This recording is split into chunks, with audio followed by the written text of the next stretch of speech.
Kamareddy డిక్లరేషన్ను zero implementation డిక్లరేషన్గా మార్చేసి ఏ వర్గాల ప్రజలకు ఇచ్చినటువంటి హామీలు అయితే ఉన్నాయో వాటిని తుంగలో దొక్కినటువంటి సందర్భంలో దానిపైన సీరియస్గా డిస్కషన్ జరిగింది. అలాగే తెలంగాణ అనే పదాన్నే ఇష్టపడినటువంటి బీఆర్ఎస్ పార్టీ ఆ పదాన్ని వదిలేసి తెలంగాణ అస్తిత్వానికి దూరమైన సందర్భంలో ఆ అస్తిత్వాన్ని మా భుజాల మీదకి ఎత్తుకోవడానికి ఎలాంటి కార్యాచరణ తీసుకోవాలనే దానిపైన సుదీర్ఘమైన డిస్కషన్ జరిగింది. అలాగే రేపటి తెలంగాణ రాష్ట్రంలో బీసీల భవిష్యత్ ఎలా ఉండాలి, ఎస్సీ ఎస్టీల భవిష్యత్ ఎలా ఉండాలి, మైనారిటీల భవిష్యత్ ఎలా ఉండాలి, అగ్రవర్ణ పేదలకు ఈ పార్టీ ఎలాంటి భరోసా ఇవ్వబోతుంది, అన్ని అంశాల గురించి కూడా సుదీర్ఘంగా చర్చించినాం. ఇది మేమందరం కూడా రాష్ట్ర కార్యవర్గం అంతా కూడా ముక్తకంఠంతో చెప్పినటువంటిది అదేంటంటే ఇది వరంగల్ డిక్లరేషన్. కామారెడ్డి డిక్లరేషన్ ఏదైతే కాంగ్రెస్ పార్టీ చెప్పిందో వరంగల్ డిక్లరేషన్ మేము కూడా 10 అంశాలను కామన్ మినిమంగా అంటే మేము మా ఎజెండాలో భాగంగా కామన్ మినిమంగా ఈ అంశాలను అమలు చేయాలని ఇవాళ రాష్ట్ర కార్యవర్గం నిర్ణయం తీసుకుంది. దాంట్లో ప్రధానమైనటువంటి అంశం ప్రొఫెసర్ జయశంకర్ సార్ను తెలంగాణ జాతిపితగా గుర్తించడం కోసం రాష్ట్ర కార్యవర్గం నిర్ణయం చేసింది. మొదటి పాయింట్,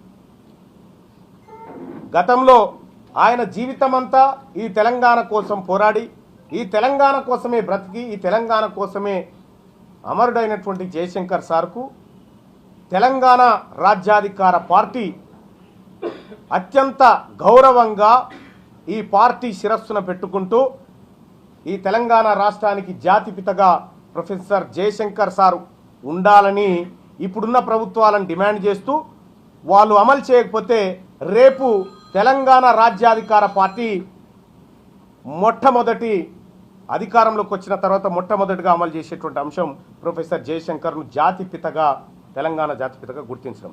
ఇక అలాగే రెండో అంశం కొండా లక్ష్మణ్ బాపూజీకి భారతరత్న ఇచ్చి గౌరవించుకోవాల్సినటువంటి అవసరాన్ని రాష్ట్ర కార్యవర్గం గుర్తించింది.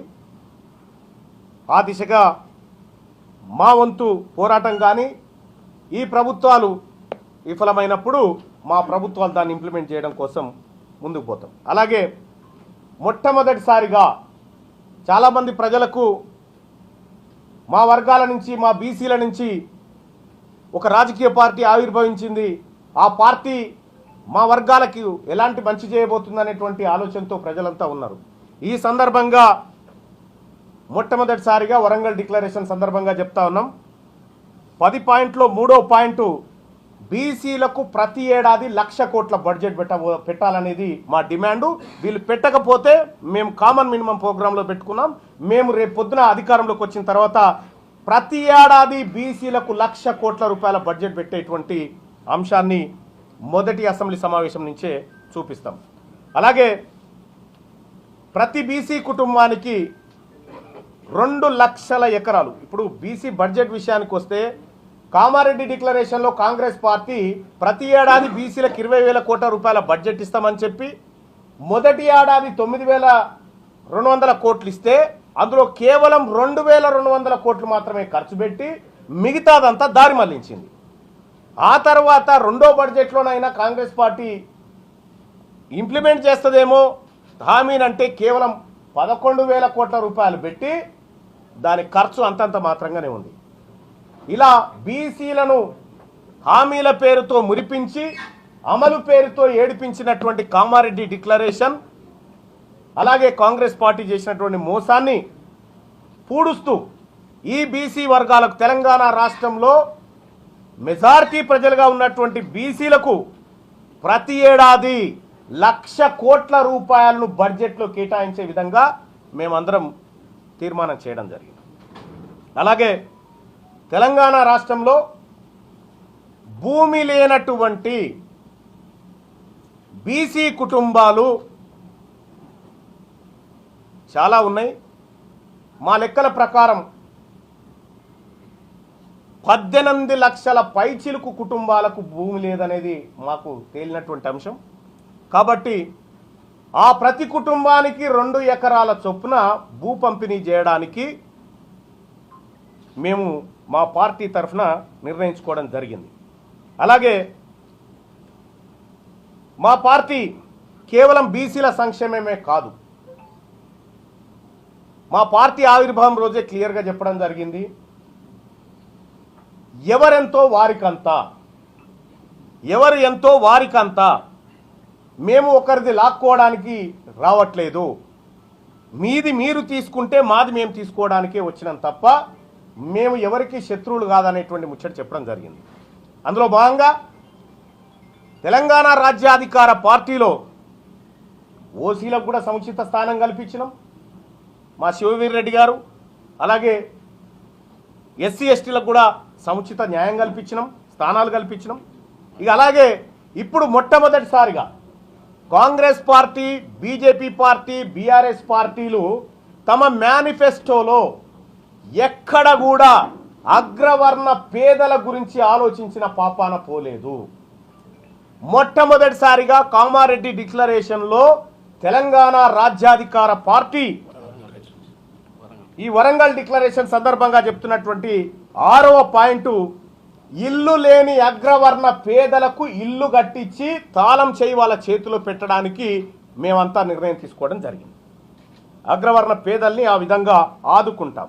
అలాగే 7వ పాయింట్గా సచార్ కమిటీ ఏదైతే నివేదిక ఇచ్చిందో, ఈ భారతదేశంలో ఉన్నటువంటి ముస్లింలు ఈ దేశంలో ఉన్నటువంటి ఎస్సీల కంటే కూడా వెనకబడిపోయారనేటువంటి సైంటిఫిక్ డేటా సచార్ కమిటీ ఇచ్చిందో, ఆ సచార్ కమిటీ నివేదిక ఆధారంగా తెలంగాణ రాష్ట్రంలో ఉన్నటువంటి ముస్లిం మైనారిటీలు లేదంటే ఇతర మైనారిటీ సోదరులు ఎవరైతే ఉన్నారో వాళ్ళని అప్లిఫ్ట్ చేయడానికి, అభివృద్ధి చేయడానికి ఆ సచార్ కమిటీ నివేదిక ఆధారంగా వాళ్ళకు ప్రత్యేక పథకాలు రూపొందించి వాళ్ళ జీవన ప్రమాణాలు పెంచాలని చెప్పి మేమంతా నిర్ణయం చేయడం జరిగింది. అలాగే 8వ పాయింట్గా విద్యా వైద్య రంగాల్లో జనాభా దామాషా ప్రకారం రిజర్వేషన్లు, బీసీలు 42 ఉన్నారనేటువంటి మాట కాంగ్రెస్ పార్టీ ఏదైతే 42 అన్నారో 42 కాదు, మేము ఎంతుంటే మాకంతా, ఓసీలు ఎంతుంటే వాళ్ళకంతా, ఎస్సీలు ఎంతుంటే వాళ్ళకంతా, ఎస్టీలు ఎంతుంటే వాళ్ళకంతా. జనాభా దామాషా ప్రకారం అందరికీ ఫలాలు అందాలి. విద్యా ఉద్యోగాలలో వాళ్ళకు రావాల్సినటువంటి జనాభా ఆధారంగా రిజర్వేషన్ పంపిణీ మా ప్రభుత్వ ప్రయోజనం. 8వ అంశం. ఇక 9వ అంశానికి వస్తే ప్రైవేట్ రంగంలో కూడా రిజర్వేషన్లు అమలు చేయడంతో పాటు స్థానికతకు గుర్తింపునిచ్చే విధంగా పాలసీలను తయారు చేసే విధంగా రేపటి మా తెలంగాణ రాజ్యాధికార పార్టీ పూర్తి స్థాయిలో చిత్తశుద్ధితో పనిచేయబోతా ఉంది. అలాగే మరీ ముఖ్యంగా ఇవాళ తెలంగాణ ప్రాంతంలో ఎక్కడ చూసినా, ఏ కుటుంబం చూసినా ఆర్థికంగా ఛిద్రమవుతుంది 2 రంగాల వల్ల. ఒకటి విద్య, రెండోది వైద్య రంగం వల్ల ఛిద్రమవుతా ఉన్నాయి. కాబట్టి తెలంగాణ రాష్ట్రంలో ఉన్నటువంటి ప్రతి ఒక్కరికి కార్పొరేట్ లెవెల్లో ఉచిత విద్యను అందించడం, కార్పొరేట్ లెవెల్లో ఉచిత వైద్యాన్ని అందించడం, అలాగే తెలంగాణ జనాభాలో 50% ఉన్నటువంటి మహిళలను ప్రత్యేకంగా గుర్తించి ఈ 3 రంగాలను మొదటి ప్రాధాన్యత అంశంగా భవిష్యత్తులో తీసుకోవడంతో పాటు వీటిపైన బీసీ మేధావులు, ప్రొఫెసర్లు అందరితోని ఒక కమిటీ వేసి ఈ 3 రంగాలను చాలా పకడ్బందీగా ఎలా అమలు చేయాలనేటువంటి అంశం పైన ఒక నిర్ణయం తీసుకోవడం జరిగింది. ఈ 10 అంశాలు వరంగల్ డిక్లరేషన్లో ఈ 10 అంశాలను తెలంగాణ రాజ్యాధికార పార్టీ టేక్ ఓవర్ చేస్తూ ఉంది. సో ఈ కార్యక్రమాన్ని దాదాపు 1:45 పాటు మా రాష్ట్ర కార్యవర్గ సమావేశం జరిగింది. ఇప్పటి వరకు తెలంగాణ రాష్ట్రంలో పార్టీ ఆవిర్భావం అనేటువంటి అంశమే కానీ ఈ పార్టీ కామన్ మినిమంగా ఏం చేయబోతా ఉంది ప్రజలకు అనేది 10 పాయింట్ల ద్వారా వరంగల్ డిక్లరేషన్లో గౌరవ మీడియా ముందు ఉంచుతున్నాను. మీ వ్యాపారం అభివృద్ధి కావాలని కోరుకుంటున్నారా? అయితే వెంటనే క్యూనస్ ని సంప్రదించండి.